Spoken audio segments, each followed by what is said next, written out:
Kenya has borrowed close to 4 trillion shillings in the last 3 years and 2 months. And according to the rules of Kenya, the money we borrow should go directly into capital expenditure, which is development. So before we launch grandiose plans of trillion funds, can we first face Kenyans, and can the government face Kenyans and tabulate how they have used the 4 trillion Kenya shillings Kenya has borrowed in the recent past? And I've put it into context. I'm repeating it because it doesn't seem real, but it is a reality. That the 4 trillion Kenya shillings Kenya has borrowed is enough to have made education free, both basic and tertiary.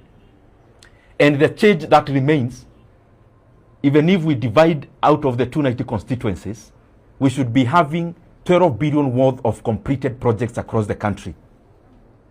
12 billion worth in every constituency means 100 kilometers of road in every constituency in Kenya at 70 million per kilometer. That is highway standards. We should be having a 1 billion worth of a water project, a 1 billion worth of an irrigation project.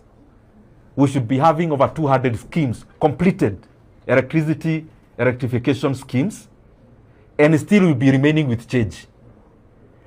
If we can't explain to Kenyans the money that has already passed through the government hands where it has gone, what is the business then of coming to again sell grandiose plans of trillions of shillings when we can't account for what we have already received, and especially through borrowing alone? And lastly, out of the close to 4 trillion Kenya shillings we have borrowed, everything that Kenyans are seeing is not part of that money. Every ongoing road project in Kenya, especially completion of the road projects that are ongoing, that's a separate loan called securitization, which is illegal. When you see stadiums being constructed in Kenya, that is also not part of this 4 trillion. That's another borrowing called Talanta Board. When you hear about a program called Nyota, the one for alleviating unemployment in terms of the youth, that's also not part of that money. That's money we are receiving from World Bank. So Kenyans deserve to know, before you tell us about trillion funds that you want to launch, can we first account for the 4 trillion Kenya shillings the country has borrowed in the recent past? Very lastly, it is important for us to be data-driven as leaders. You know, we keep saying that 10,000 kilometers of roads were constructed from 2013 to 2012 in Kenya. That is incorrect.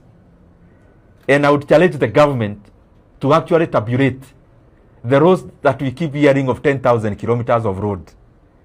Because I know, and I have the data, it is less than a third of that. And I also want to put it very clearly. And anyone with a conflicting facts can table them. I have said that, and I have stated that we have borrowed close to 4 trillion Kenya shillings. But if you fast check, you do fact finding, how many kilometers of road has Kenya built from 2022 to date? And especially from newly signed contracts. Newly signed.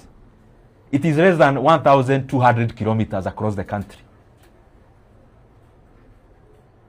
It is less than 1,200 kilometers of tarmac road we have built from 2012 to today out of newly signed contracts.